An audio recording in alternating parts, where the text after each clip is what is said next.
आपको मिनी काशी का सपना दिखाया गया, आपके सपने में भी मिनी ऐड कर दिया गया है। तो आप समझ सकते हैं जब इस तरह के सपने भी बेचे जाए, आपका नेतृत्व ही जब आपको बढ़ने नहीं देता है, तो इस समाज का, इस क्षेत्र का कहां से विकास का कौन देख रहा है। बक्सर में गांव का रोड बनवाकर एक आदमी 10 साल तक सांसद रह सकता है, इतना खराब रोड अभी भी है। वो ज्यादा बड़ा बोल दिए वो। हम बता रहे हैं यहाँ पे एक ट्रेन रुकवा के स्टेशन पे आप सांसद रह सकते हैं, ये हालत है। ना अपने क्षेत्र में आप जन्म ले सकते हैं, ना अपने क्षेत्र में मर सकते हैं। किराएदार की जिंदगी हो गई है बक्सर वालों की। तो अब सोचिए कितना बड़ा इशू है, इसके बीच में एवरीथिंग।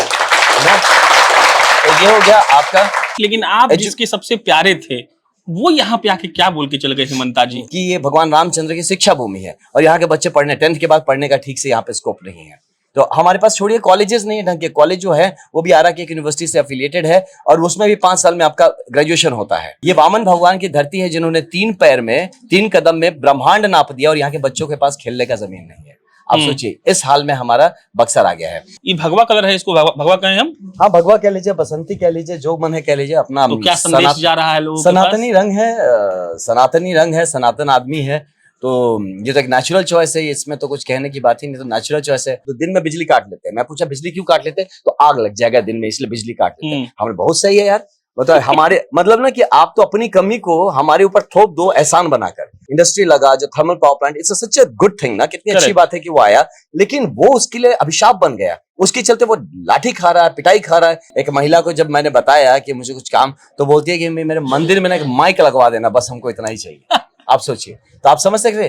तो हमारे बक्सर को सपने भी छोटे बेचे गए हैं इतने सालों में। मथुरा कृष्ण जी के लिए पॉपुलर हो गया, अयोध्या राम जी के लिए पॉपुलर हो गया, यहाँ वामन अवतार का जन्म हुआ है। इस बात का कोई जिक्र ही नहीं है कहीं पे। तो कितना हमें किस तरह दबा दिया गया, इसकी हमारी पूरी संस्कृति दबा दी गई है। नमस्कार, मेरा नाम प्रशांत राय है और आप जनता जंक्शन देख रहे हैं। ये वीडियो प्रायोजित है सनराइज मसाले के द्वारा।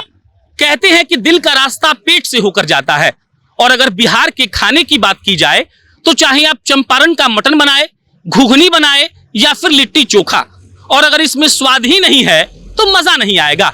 इसीलिए आईटीसी लेकर आया है सनराइज मसाले का एक ऐसा रेंज जो आपके खाने में पड़ते ही आपको बिहार का स्वाद दे देगा। इनके मसालों की रेंज में खड़ा मसाला और पीसा हुआ मसाला है, जो अगर आपके खाने में डाला जाएगा तो आपके खाने का स्वाद एकदम से लाजवाब हो जाएगा। आनंद जी को हम फोन किए कि अभी हम आपके काफिले के पीछे हैं, तो आनंद जी ने कहा हंसकर कि ये काफिला नहीं है, महज 2-3 गाड़ी से तो हम घूम रहे हैं। बाकी आनंद जी से मेरी ये तीसरी मुलाकात है। 2 बार पटना के जिला अतिथि गृह में जब हम मिले थे तो हमने पूछा था कि भाई साहब ये बताइए कि खाली आप भाषण दे रहे हैं कि चुनाव लड़ने का इच्छा है।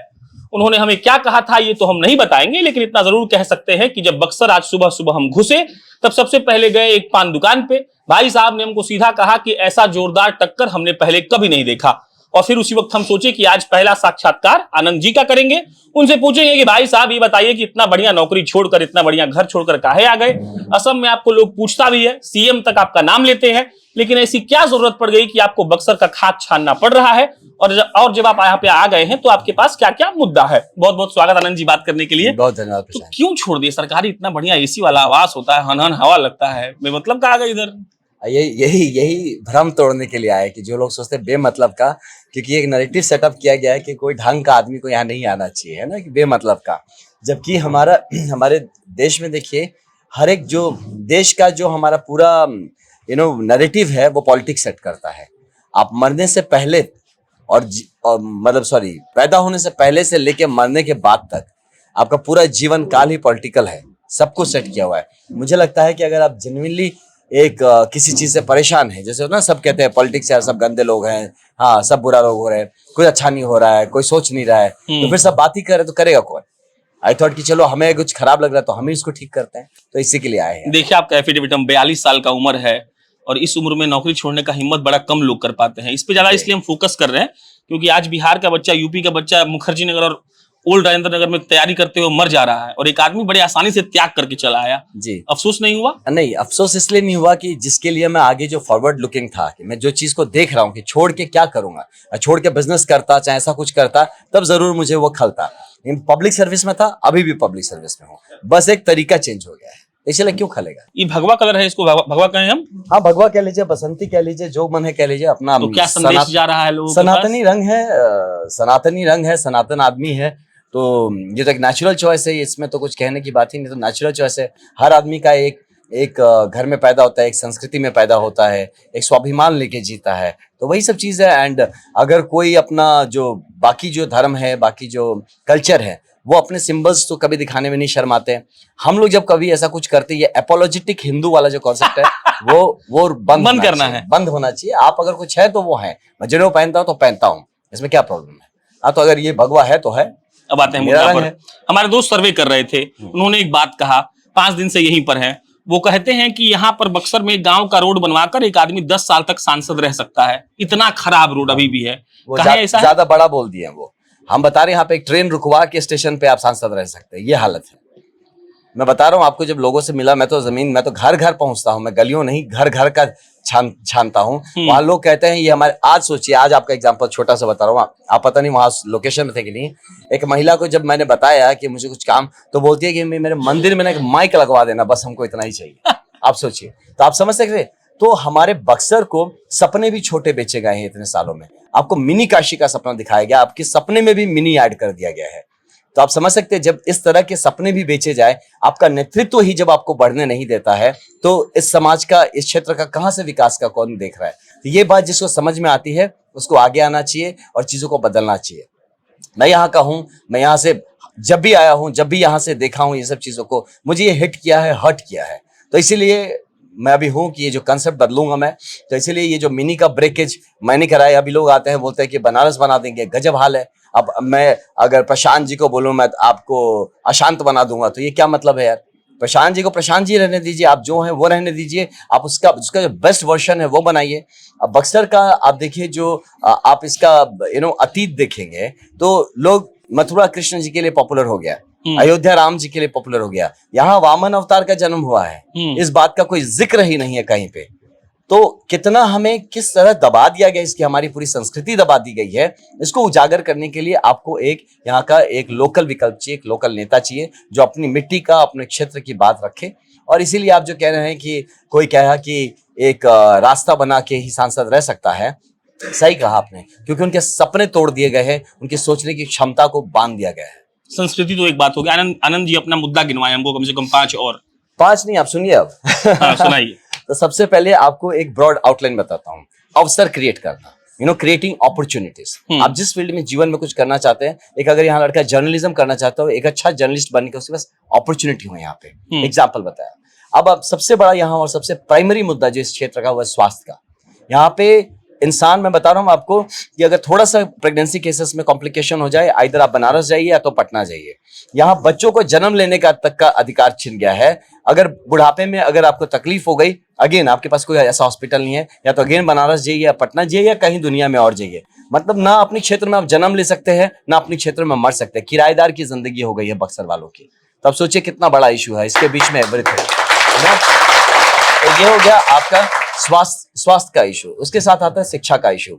जो शिक्षा में अब आएंगे तो प्राइमरी एजुकेशन के साथ मैं इसके बारे में और ऐड करूंगा, शिक्षा का ऐसा क्या है, और ये सिर्फ बक्सर नहीं पूरे बिहार को कंसर्न करता है कि प्राइमरी एजुकेशन से आप शुरू करिए। यहाँ पे आप जाके देखिए बच्चों से, मैं पूछता भी हूँ, अभी क्लास 10th के कुछ बच्चों से मैं मिला रास्ते में, उन्होंने ओजोन डिप्लीशन लेयर के बारे में पढ़ा था। मैंने पूछा कि ओजोन का केमिकल फॉर्मूला क्या है, जानता था बच्चा, लेकिन उसको कहने की हिम्मत नहीं, कॉन्फिडेंस नहीं था, कॉन्फिडेंस नहीं है। और यही कमी है जो कि जिसको मुझे ब्रिज करना है, एजुकेशन और एम्प्लॉयमेंट के बीच का जो ये ब्रिज है ना, जिसको एम्प्लॉयबिलिटी, मतलब आप पढ़े लिखे तो हैं, लेकिन आपको हम क्यों काम पे रखें जब आप अपनी पढ़ाई लिखाई को आप जाहिर ही नहीं कर सकते, यूज नहीं कर सकते, आप उसको अप्लाई नहीं कर सकते। तो ये एक बहुत बड़ा गैप है हमारे क्षेत्र में। तो एम्प्लॉयबिलिटी, मैं नहीं कह रहा हूं कि मैं नौकरी क्रिएट कर दूंगा 1 लाख नौकरी, जो लोग झूठे वादे करते रहते हैं, वो समय नहीं कहता कि इतने नौकरी क्रिएट करूंगा। यस, आपको नौकरी के लायक बना दूंगा जरूर, कि आपको अपनी क्षमता पे, अपने दम पे, आप सशक्त तौर पे आप अपनी जगह पा सकेंगे। तो मुझे एजुकेशन और एम्प्लॉयमेंट का ये ब्रिज क्रिएट करना है। और एजुकेशन में भी सिर्फ ये जो हमारा एनईपी का जो पॉलिसी है, न्यू एजुकेशन पॉलिसी, डेफिनेटली उसको जमीन पे उतारना है। साथ ही साथ it should not be limited to, होता ना कि सिर्फ आप लिटरली बस एजुकेशन, पढ़ाई का डिग्री मिल गया। It should be applied education. अब उसमें वोकेशनल ट्रेनिंग है, स्किल डेवलपमेंट है, प्रोफेशनल कोर्सेस है, ब्रिज कोर्सेस हैं, इस तरह के बहुत सारे कोर्सेस हैं। आप सोचिए, इस जगह को कहते हैं कि ये भगवान रामचंद्र की शिक्षा भूमि है, और यहाँ के बच्चे पढ़ने 10th के बाद पढ़ने का ठीक से यहाँ पे स्कोप नहीं है। तो हमारे पास छोड़िए कॉलेजेस नहीं है ढंग के, कॉलेज जो है वो भी आरा की एक यूनिवर्सिटी से एफिलिएटेड है, और उसमें भी 5 साल में आपका ग्रेजुएशन होता है। तो थिंग्स आर लाइक दैट। तो हम यहाँ पे क्यों नहीं एक विश्वामित्र विश्वविद्यालय बना सकते हैं, एक ग्लोबल यूनिवर्सिटी यहाँ पे क्यों नहीं हो सकता है, एक रिसर्च सेंटर यहाँ पे क्यों नहीं हो सकता है। हम बात करते हैं विश्वामित्र जी की मूर्ति बनाने की, पहले विश्वामित्र जी का क्या बोलते हैं उसको यूनिवर्सिटी क्यों नहीं बनाने की बात करते हैं। तो इसलिए बहुत सारी चीजें हैं जिसको हमें बैलेंस करके, particularly you are talking so good about development, लेकिन आप जिसके सबसे प्यारे थे वो यहाँ पे आके क्या बोल के चले गए हेमंता जी? आपने तो मेरी पूरा डेवलपमेंट एजेंडा ही नहीं सुना। अच्छा, आप सुना, कंप्लीट कर लीजिए। तो एजुकेशन के बाद doesn't end at education. Education के बाद हमारे यहाँ पे स्पोर्ट्स फैसिलिटीज की बहुत कमी है। यहाँ पे हमारे स्पोर्ट्स टैलेंट बहुत है, अब जाएंगे यहाँ पे प्लेग्राउंड नहीं है बच्चों के पास। ये वामन भगवान की धरती है जिन्होंने 3 पैर में 3 कदम में ब्रह्मांड नाप दिया, और यहाँ के बच्चों के पास खेलने का जमीन नहीं है। आप सोचिए इस हाल में हमारा बक्सर आ गया है। तो इसीलिए एक गांव में प्लेग्राउंड, एक पंचायत लेवल पर मिनी स्टेडियम, और एक बक्सर लेवल पे एक ओलंपिक स्टैंडर्ड का स्टेडियम हम क्यों नहीं बना सकते? क्यों हम कोच नहीं ला सकते यहाँ पे? बच्चों को सिर्फ इंटरटेनमेंट वाला स्पोर्ट्स नहीं, कॉम्पिटिटिव स्पोर्ट्स में क्यों नहीं डाल सकते? Why can't we have world champions from here? हम यहाँ से ओलंपियंस क्यों नहीं क्रिएट कर सकते? ये एक पार्ट है। और जिस दिन हम यूथ में, यंगस्टर्स में, लड़के और लड़कियों सबके बारे में बोल रहा हूँ, ये जब गुण आ जाएगा ना उनका, तो देन सी देयर कॉन्फिडेंस, वो हर क्षेत्र में उन्नति करेंगे। स्पोर्ट्स एक ऐसा कैटलिस्ट है कि जिसको सही तौर पे अगर यूज कर दिया आपने समाज में ना, तो बहुत सारी कुरीतियों खत्म कर देंगे वो। बहुत सारा जो टैलेंट है उसको बहुत अच्छे से डिसिप्लिन तरीके से वो प्रमोट कर सकते हैं वेरियस फील्ड्स में। इसके साथ हमारे का आर्ट एंड कल्चर जो है, यहाँ का हमारी जो संस्कृति और कला और संस्कृति का क्षेत्र है बहुत सारा है। आज कला और संस्कृति के क्षेत्र में फॉर्चुनेटली कम से कम मधुबनी एरिया का पेंटिंग हो, चाहे वहां पे फोक सॉन्ग्स हो, है कुछ, एक भोजपुरी का भी है जो कुछ लोग इसको बरकरार रखे। बट इस क्षेत्र का, इस भोजपुर जो पूरा शाहाबाद क्षेत्र का जो आर्ट एंड कल्चर का कंसेप्ट, अब देखिए बच्चों को सही रास्ता नहीं मिलने से, सही प्लेटफॉर्म नहीं मिलने से ज्यादातर वल्गर गाने यहाँ से निकल रहे हैं। आप देखिए तो इसको, क्या ये हमारी संस्कृति रही है? क्या ये हमारा कला रहा है?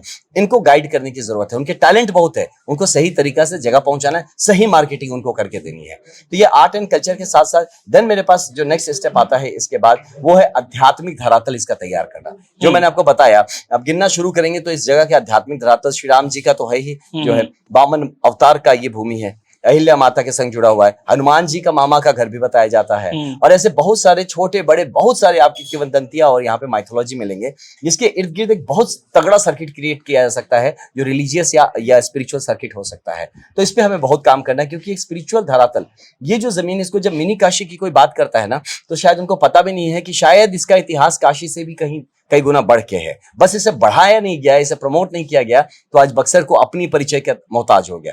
तो इस पे हमें काम करना है। इसके साथ इंफ्रास्ट्रक्चर की आप बात करें तो फिजिकल इंफ्रास्ट्रक्चर यहाँ पर हालत देखिए, जब हाईवे से आप निकलेंगे ना, लगेगा क्या यार, मेरे दोस्त बोलते भाई तेरा बिहार तो बड़ा सही हो गया, मैं बक्सर से गुजरा, तेरा रास्ते तो बड़े सही है।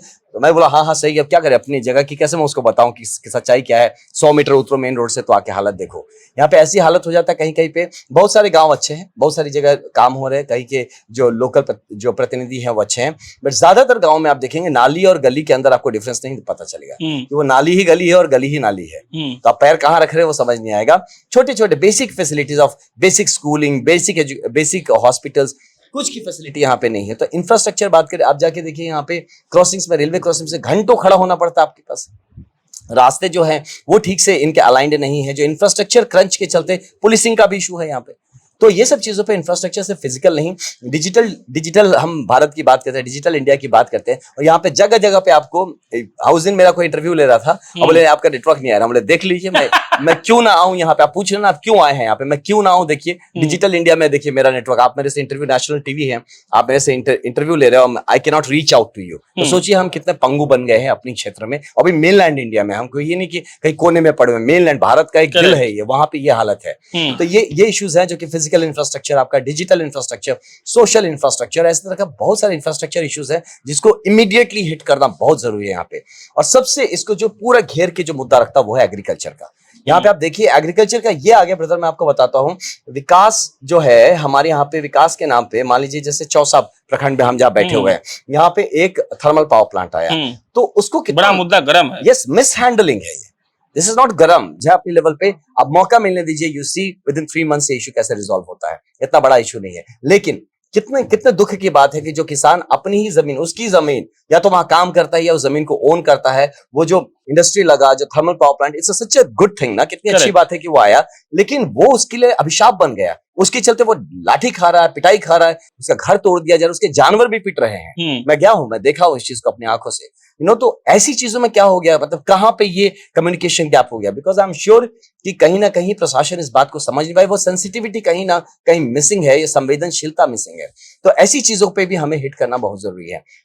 तो एग्रीकल्चर की जो मैं बात कर रहा था, आप देखिए यहाँ पे राइट फ्रॉम आपके जो बीज हैं, खाद हैं, उसको किस तरह से सही तरीके से यूज करने से लेके आपके बीज का पूरा सर्किट गायब है। आपके पास ना प्रॉपर इरिगेशन फैसिलिटीज है, नहर थोड़े से खोद दिए गए, पानी नहीं आता है, नहर भी पूरा नहीं बना। बिजली देखिए, यहाँ दिन में बिजली काट लेते हैं। मैं पूछा बिजली क्यों काट लेते हैं, तो आग लग जाएगा दिन में, इसलिए बिजली काट लेते हैं। हमें बहुत सही है यार, मतलब हमारे मतलब ना कि आप तो अपनी कमी को हमारे ऊपर थोप दो एहसान बनाकर, कि आप हमें बिजली सप्लाई नहीं कर पा रहे। अगर आपके सारे ये जो आपका इलेक्ट्रिसिटी का इंफ्रास्ट्रक्चर है, उसमें अगर प्रॉब्लम है जिससे आग लग रहा है, तो आप उस आग को नहीं कंट्रोल करके, अपने इंफ्रास्ट्रक्चर को रिवाइज नहीं करके, आप पब्लिक पे ही एहसान थाप दे रहे हो कि तुम्हारे लिए हम बिजली काट रहे हैं। What nonsense. तो ऐसी चीजों में जहां पे लोगों को कंप्लीट बरगलाया जा रहा है, हमें इंटरवीन करने की जरूरत है। नॉट ओनली दैट, आप देखिए यहाँ पे हमारे किसान जब ये कटाई कर लेते हैं, तो उनके पास रखने के लिए स्टोरेज फैसिलिटी नहीं है, वो अपना सामान रख नहीं सकते हैं, उनको डिस्ट्रेस सेलिंग करना पड़ता है अपनी चीजों को। अभी इसका गेहूं का कटाई हुआ, 2200 रुपए में बेच दिए, थोड़े दिन रख लेते तो मे भी 3700 रुपए में 4000 तक बेच सकते थे। नहीं, रखने की जगह नहीं है, और बेचे तो कहां बेचे, मंडी भी नहीं है। अब सोच रहे, समझ रहे, ये हम यहाँ पे बैठे हुए राइस बाउल में देश के, हम यहाँ पे बैठे हुए हैं एक ऐसी क्षेत्र में, गंगा किनारे, जो कि one of the most fertile lands of this country है, और ये हालत है हमारे एग्रीकल्चर का। तो आपको क्या लगता है, इसका दोषारोपण किस पे करना, आप कर लीजिएगा, आप रिपोर्टर हैं, बट ये सबको ठीक करना अनिवार्य है। और अगर मुझे ये बात समझ में आ रही है कि क्या करना है, और फिर भी मैं अपनी नौकरी करने में बिजी रहूं, तो ये मेरी मिट्टी के साथ ये दगाबाजी होगी, मेरे क्षेत्र के साथ दगाबाजी होगी। सो आई हैड टू कम। तो ये मेरे मेन मुद्दे हैं, और भी बहुत सारे अनुषांगिक मुद्दे हैं जो मैं आपको डिटेल्स में कोई बात। एक कॉम्प्लीमेंट, 38 लोगों का इंटरव्यू ले चुके हैं हम, इतना देर तक अपना काम कोई नहीं समझा पाया, कम से कम हमको तो। खैर,